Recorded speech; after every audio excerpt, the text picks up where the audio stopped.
Well, it certainly was Bedlam. The Oklahoma Sooners fall 37-33 to the Oklahoma State Cowboys on Saturday night. Welcome to the Locked On Sooners podcast. We will talk about the game, things that stood out, key moments in the game, and we'll have some things to say about the officiating as well on today's episode of Locked On Sooners.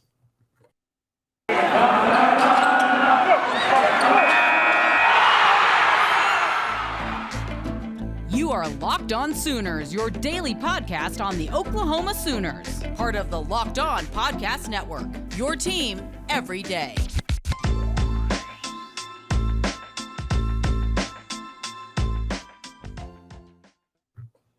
Hey there, Sooners Nation, and welcome to the Locked On Sooners podcast, part of the Locked On Podcast Network.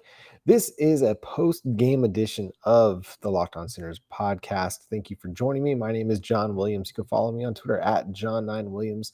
You can read my work covering the Oklahoma Sooners over at the Sooners Wire at usatoday.com. You can follow the show on Twitter at Locked On Sooners and on Facebook, Locked On Sooners Podcast. And we're available on YouTube as well, so make sure you go hit the subscribe button, like the show as well. Leave me a comment. Would love to know how you're feeling about Oklahoma's loss to Oklahoma State 37-33. I mean, I know you go to different social media places and there's all sorts of feelings and thoughts on this game, and so I'd love to hear your thoughts and some of the best takes, questions. I'll share on the next show. We'll talk about some of those things as well, because this was just a game that had so many different kind of turns and momentum changes and shifts and how the game was going, and even how I felt about the game. It was just a roller coaster ride, and I felt like early in the game, Oklahoma State was playing really, really well. Spencer Sanders all of a sudden looked like a totally different quarterback than the guy we've seen over several years. I mean, he looked like a guy that was capable of potentially being a Heisman contender the way he was playing.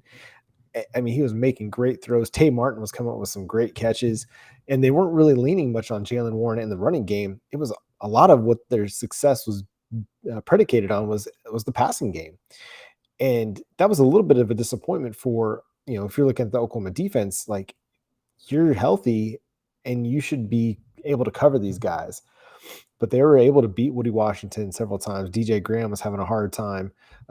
Key Lawrence was having some struggles as well, and they just weren't able to get anything consistently, any consistent stops. And Oklahoma State was doing a lot of what they wanted to do in the early part of the game. And, it took a while for, Oklahoma to really get going. They did get a touchdown early to keep it 7-7.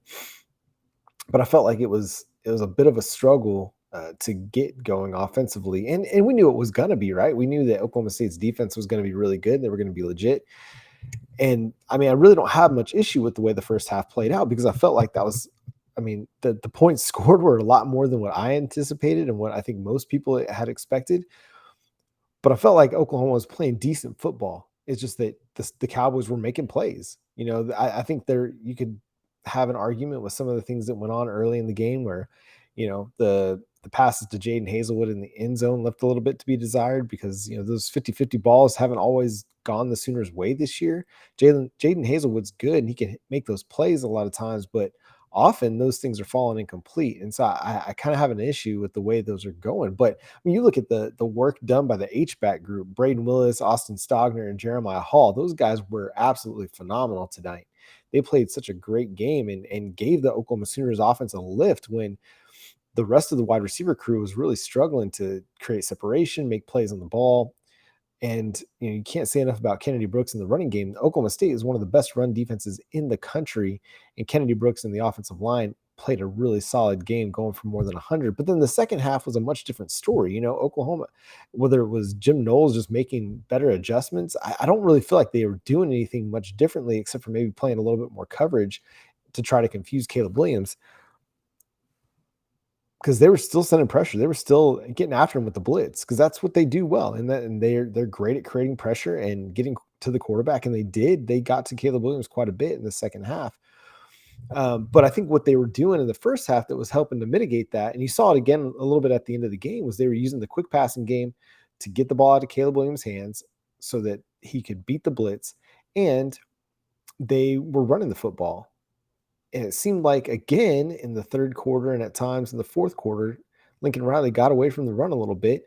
They got away from the thing that was working in the first half, the quick passing game, which I think is something that he really needs to look at really heavily, because there were times in this game where they needed a 3rd and 10, and he's sending everybody 15 yards down the field except for Kennedy Brooks, who's going out on a swing route, or he got away from the running game at one point in time. There was one series, and I can't remember exactly which series it was, but I think it was in the fourth quarter, and Oklahoma needed they're still trying to get back in this game and try and score, and they ran like 5 or 6 plays, and then they ended up punting.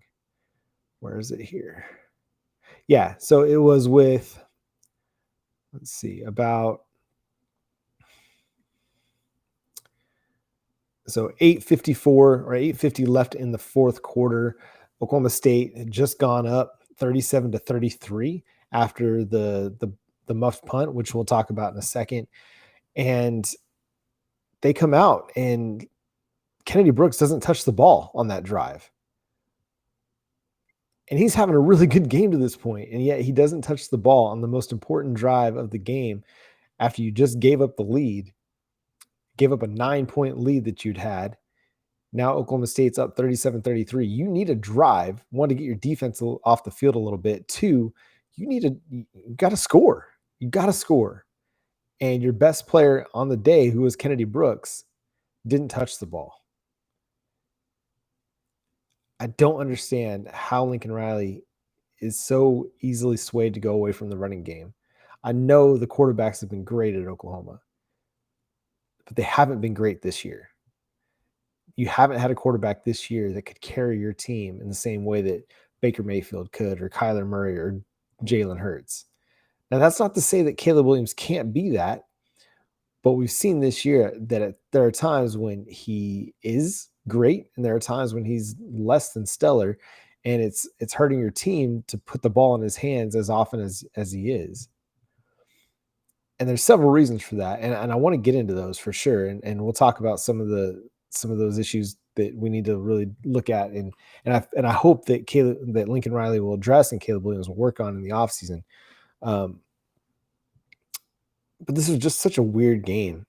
Second half, Oklahoma gets 9 points off of defense and special teams. Perrion Winfrey, just by himself, he forces a fumble I don't even know if he really got a hand on the ball, in as much as he just drove his guy into the running back, and he might have gotten a hand on the ball and knocked it out. But Oklahoma is able to knock it into the end zone, and even though Oklahoma State recovers, it goes for a safety. Oklahoma gets is up 26-24 at this point. Oklahoma State punts the ball away. Oklahoma's not really able to do anything with it. They punt it back, and the pressure from a gigantic Michael Turk punt and Trayvon West just bearing down on the defender, on the returner, causes a fumble. Justin Broyles recovers it in the end zone, and all of a sudden the Sooners are up 33-24, and you're like, hey man, all things are turning up Oklahoma. This is the chance that they needed to get ahead and potentially run away with this game, and yet they weren't able to do anything because the mental miscues in the third quarter completely zapped the energy out of this team. Penalties, fumbles, poor decision making by your quarterback, poor ball security by your quarterback, poor play calling by your head coach, offensive coordinator. It was just a terrible third quarter, and the Oklahoma Sooners just really struggled to recover from it. And it's such a disappointment, because this was a team that had such high expectations and high hopes, and appeared to be a pretty talented group on paper. And it's a shame that they wasted a defense that had Nick Bonito and Perrion Winfrey and Jalen Redmond and Isaiah Thomas on it, because you're probably losing 3, maybe all 4 of those guys to the NFL next year. And so you're going to have a big retooling on your defensive line that has to take place. And you didn't get the benefit of those guys contending for a national championship. Absolutely frustrating. But we'll talk about some of the other frustrations we had from this game, namely the officiating and how it impacted the game. I know it's not the biggest issue that happened in this game, but it was an issue. And we'll talk about that after I talk to you about NetSuite. This is it, the putt to win the tournament. If you sink it, the championship is yours. But on your backswing, your hat falls over your eyes. Is this how you're running your business? Poor visibility because you're still relying on spreadsheets and outdated finance software. To see the full picture, you need to upgrade to NetSuite by Oracle. NetSuite is the #1 cloud financial system to power your growth. With visibility and control of your financials, inventory, HR planning, budgeting, and more, NetSuite is everything you need to grow all in one place. With NetSuite, you can automate your processes and close your books in no time while staying well ahead of your competition. 93% of surveyed businesses increase their visibility and control after upgrading to NetSuite. Over 27,000 businesses already use NetSuite, and right now through the end of the year, NetSuite is offering a one-of-a-kind financing program to those ready to upgrade at netsuite.com/lockedonncaa.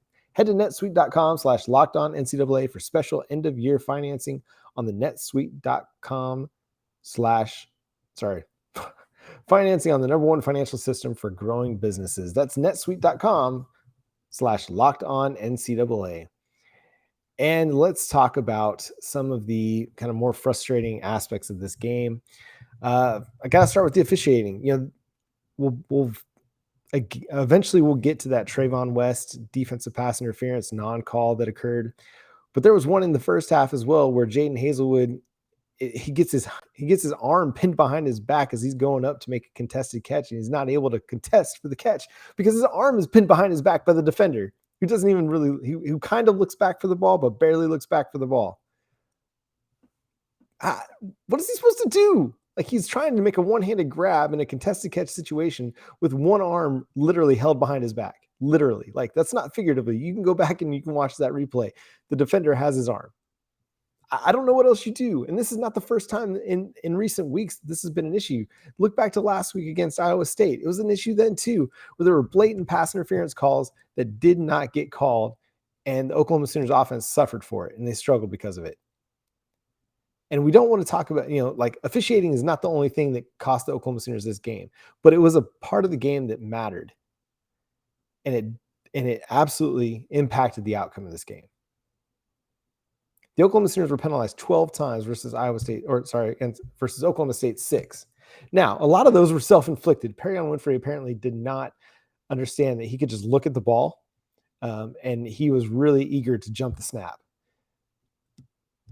When you're an interior defensive lineman, you look at the football, especially in an environment where they're trying to use hard counts. Just watch the football. I know you want to make a play. I know you want to get into the backfield. I know you want to disrupt the passer. You want to disrupt the running game, and you were doing a great job at that. Just look at the football, man. Just look at the football. And then, there were several holds, like several holding calls. But I'm looking at that. I'm like, how is it that Oklahoma is the only one getting called for holding on run plays? Like, how is that possible? Now, some of it is Caleb Williams not following his blocks. Some of it is, I don't know. It's poor technique, I guess. But at this point, like 12 games into the season, how is it that they still have such bad technique that they were getting called for holds almost every single game? Now, good players make you have bad technique. That's true. But is it every single week that this team is facing defensive linemen that are that much better than them? There's an old saying in football that they could probably call holding or pass interference on every play. But it just seems that more often than not that it's Oklahoma that's getting called for holding on big plays or, at inopportune times. And it just gets frustrating. It gets frustrating to see a play like Jaden Hazelwood's that was a ball in the end zone that would have gotten them a 1st and goal at the 1, not get called. It's frustrating to see, Trayvon West try to come back for the ball and get mauled and not have a chance to. The defender doesn't even look back for the ball. He doesn't even try to make a play on the ball. And you go back, like you look at the Dallas Cowboys game. I'm a Cowboys fan. You look at that Thanksgiving game on Thursday, exact same play happened to Anthony Brown, where but he's not even really touching the guy, and he gets called for pass interference. And maybe this is just the state of officiating in football right now because there's too many games, too many leagues, too many teams across all levels that you just can't get good officials. But at this point, I'd almost rather not have officials if this is the way it's going to be played. Like if this is the way it's going to be called, because then you're calling Woody Washington on the same play on the same thing that the Jaden Hazelwood non-call went for. And then you got the unnecessary roughness call that they throw the flag on it and then they pick it up. And I mean, I have a hard time thinking of a time where they threw a flag for unnecessary roughness or a late hit after the play, and then they picked it up. I really have a hard time remembering that. I do. And again, I don't want. I mean, I know I'm talking a lot about the officiating right now. I know, and I hate doing it because you hate the fact that the officials interjected themselves into the game through their calls or non-calls. But it's just the reality. It's going to be part of the story. Did Oklahoma give Oklahoma State the game? Yeah, absolutely, they did. But their comeback was thwarted also by their inability to get some calls. If the referees don't pick up the flag on that third down run by Kennedy Brooks that led to the unnecessary roughness late hit call, that's a fresh set of downs for Oklahoma. And who knows what happens. But that they take that away and it just kills momentum. If they call either one of the defensive pass interference calls on Jaden Hazelwood or Trayvon West that should have been called, potentially that's a touchdown, and that changes the complexion of the game. Like those are points off the board because you didn't call something that was blatant. And I'm not into like ticky-tack calls. I really don't like. And that's part of the problem I have with holding is like you could call holding every time, but you don't have to. Like you don't have to call it every time. Like there were several times that Oklahoma was called for holding that I felt like they just didn't even give them a chance to disengage. So what's the offensive lineman supposed to do? Like just quit blocking as soon as he feels the guy move, like kind of coming away from him? I don't know. It just leaves the offensive lineman in a really, really bad position. And yeah, Oklahoma State got called for holding, towards the end of the game as well. And I mean, and it's good to see that finally, they did get called for holding. Because I'm sure they were holding a lot more than they got called for. But anyway, I don't want to talk about the officiating anymore. It gets me fired up and it's not fun. It was a frustrating game. It was a frustrating way to end the Big 12 regular season, and to not go to the Big 12 title game is really frustrating as well. You're the Oklahoma Sooners. You have high expectations, and you have expectations of making the college football playoff, and you didn't meet those expectations this year. And it's a total team effort for this. Like this isn't just on one player, one unit, one coach, one coaching staff. Like one game. This was a year that was just fraught with an inability to reach your potential. And maybe we just overestimated this team based on some of the results we got last year. Maybe some of the receivers, we overestimated their ability to make plays, create separation. Because you look at some of those plays at the end of the game, and I mean, yeah, Oklahoma State was providing good coverage, but they weren't even really fighting to get separation. Like they would get to their routes and they just stop as Caleb Williams is running around just hoping somebody's going to break open. Like that's something they'll have to go into the offseason looking at. It's like we need to work on a scramble drill, because when this guy's running around and there's I think it was that the fourth down play on the second to last drive where Caleb Williams, he buys a ton of time running around, rolls to the left sideline, and he's looking for someone to break open, and somebody goes deep, but it is still covered. But there's all kinds of space in the middle of the field for those receivers on the far side of the field to come to on the scramble drill, but it's too late. They don't I guess they don't either turn their back, they don't see what's going on, and they don't recognize that they need to follow Williams to that side of the field as opposed to staying on the far side. But that's something they got to go into the offseason. They got to work on, and that's the scramble drill. They just have to work on it. I do want to talk about some of the things that I felt like Caleb Williams needs to, could have done better in this game. I want to talk about some of the things that I felt like, Oklahoma defense struggled, kind of just takeaways from the game. This is, again, initial reaction. I'll dig into this a little bit deeper as we go through the week, and we'll talk more about it.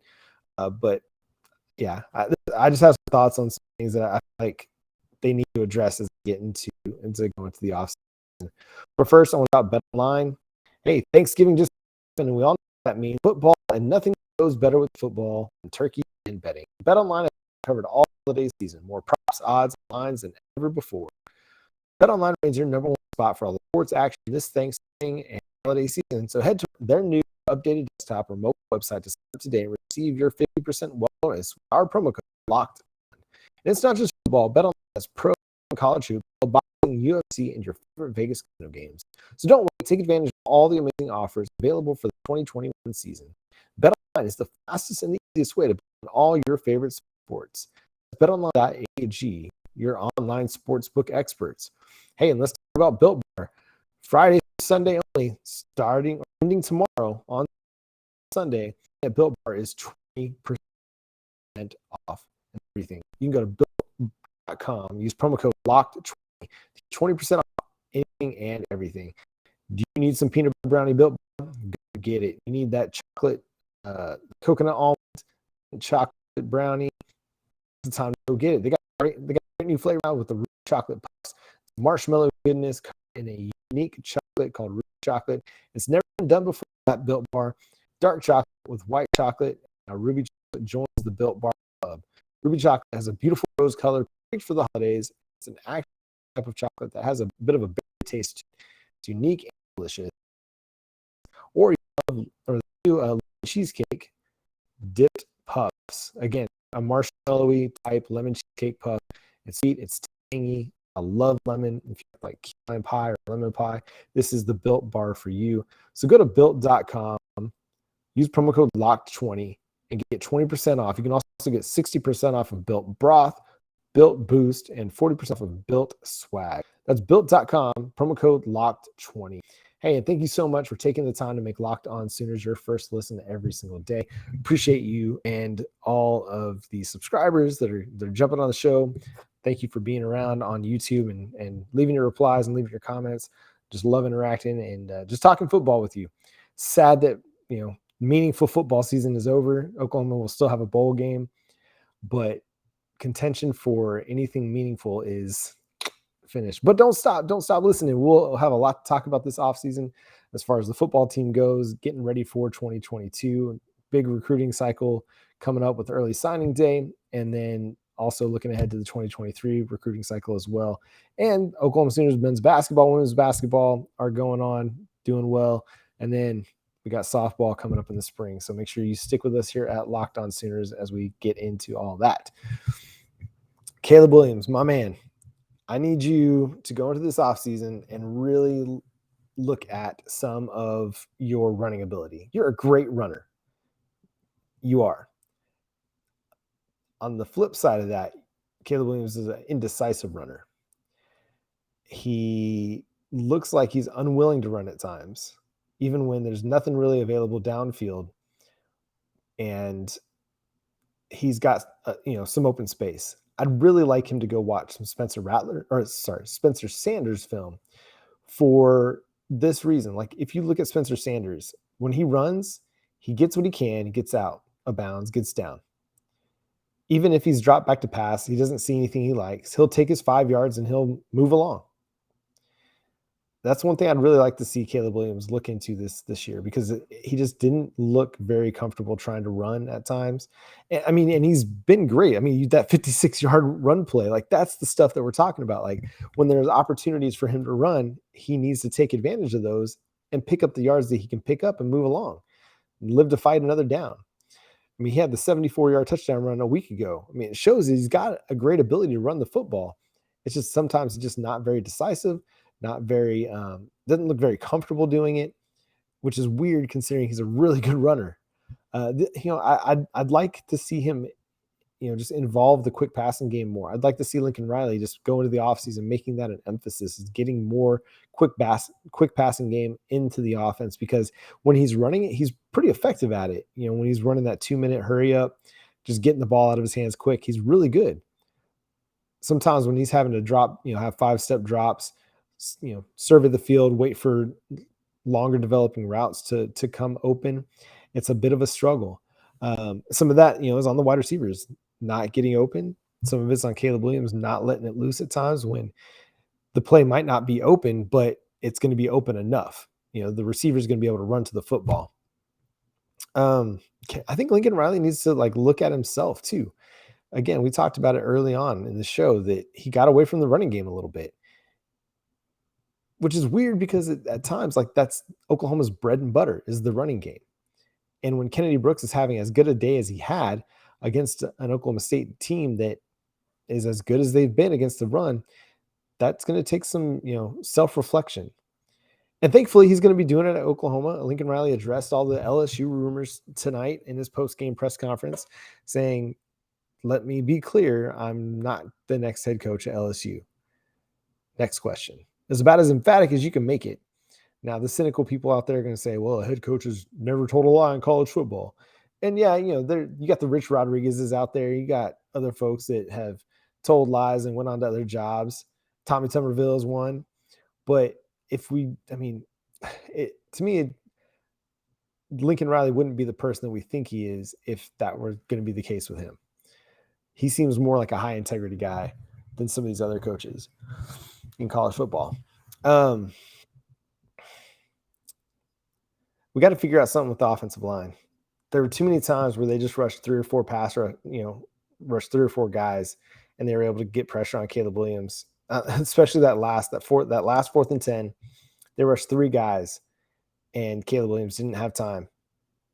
It's absolutely ludicrous that he could not get enough time on 3rd and 10. And it wasn't like he ran into the pressure either. He was just sitting in the pocket, and the guy just beat him there. Just beat his man and got to Caleb Williams. Just sad. It's just a bummer. Just disappointing. Things that were good. Let's talk about a few things that were good in this game. It was great to see Austin Stogner get that touchdown. We've been wondering where Austin Stogner has been all season long. And he showed up. He showed up in a big way. It was huge. That touchdown was huge at the moment. Gave Oklahoma some life. And they're going to need him more. That he's going to have to be a huge part of the passing game next year. For some reason, he wasn't as much this year, but he needs to be a huge part of it going into next year. I feel like the defense responded well at times. I felt like, they played really good. They won the turnover battle. Oklahoma won the turnover battle tonight. It was, let me see if I can find it real quick. They had 2 interceptions of Spencer Sanders. Well, I guess, yeah. And, Oklahoma had 2 turnovers. They had the fumble on the muffed punt, and then Caleb Williams had a fumble as well. And then they dominated time of possession.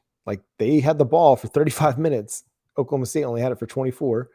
They had almost 100 more total yards than Oklahoma State. They ran for 189 yards, 4.3 yards per carry. Kennedy Brooks himself ran for 6.3 yards per carry. So that's pretty good. They had some good things going. They just couldn't ever put it together consistently. I don't have the sack numbers yet here, but we'll talk about that as kind of Pro Football Focus puts out their grades and some of their advanced stats. But Caleb Williams was under pressure a lot. And it's hard when you're under pressure. I think the defensive game plan coming in to try and pressure Spencer Sanders wasn't necessarily the best one. If you read some of the stuff over the Sooners Wire, I covered that a little bit, where he's pretty good when he's blitzed. It's when he's not blitzed that his passer rating kind of comes down a little bit. And before, and I should have done this earlier in the show, I need to give Oklahoma State more props than I've given them, because they played a really good game. Now, did they have some mistakes? Absolutely. They had the muffed punt return that led to a touchdown. They had the safety that led to points. Spencer Sanders threw a couple interceptions. Sorry, I'm recording this at midnight after the game, so sorry about all the yawns. But I mean, I think they played a solid game. Jim Knowles had a good game plan. He stifled the Oklahoma Sooners offense in the second half. The offense didn't score a point in the second half. They had 9 points, but that was special teams and defense that created those 9 points. Oklahoma's offense couldn't do anything. It's a bit frustrating. It's a bit frustrating that they weren't able to score. But a lot of that credit has to go to Oklahoma State and the defensive effort that they gave. They were hounding Caleb Williams all night long. He had very little room to run when he did run. And yeah, he just had a hard time finding open windows to throw to. So we'll dig more into this game, but I wanted to come and do a post game kind of pod with you just to get these initial thoughts out. Well, I'll continue to dissect this and we'll dig into it a little bit more as we go into the week. But that's going to do it for today's episode of Locked On Sooners, a special post-game edition of Locked On Sooners. Again, hit that subscribe button. If you're watching on YouTube, make sure you follow the show wherever you get your podcasts, available on all podcast platforms. You can follow the show on Twitter at Locked On Sooners, on Facebook, Locked On Sooners. And you can read my work covering the Sooners over at the Sooners Wire at usatoday.com. And you can follow me on Twitter as well at John9Williams. Would love to interact with you, hear more of your thoughts on this game and where the Oklahoma Sooners need to go and what they need to fix heading into 2022. We'll talk about that more this week as we learn Oklahoma's bowl situation, where they're going to be projected to go. A lot of things are pointing toward the Alamo Bowl, and that doesn't sit well. Anyway, until next time, I'm John Williams. Hope you have a great Sunday and Monday and a great rest of your weekend. God bless, and Boomer Sooner.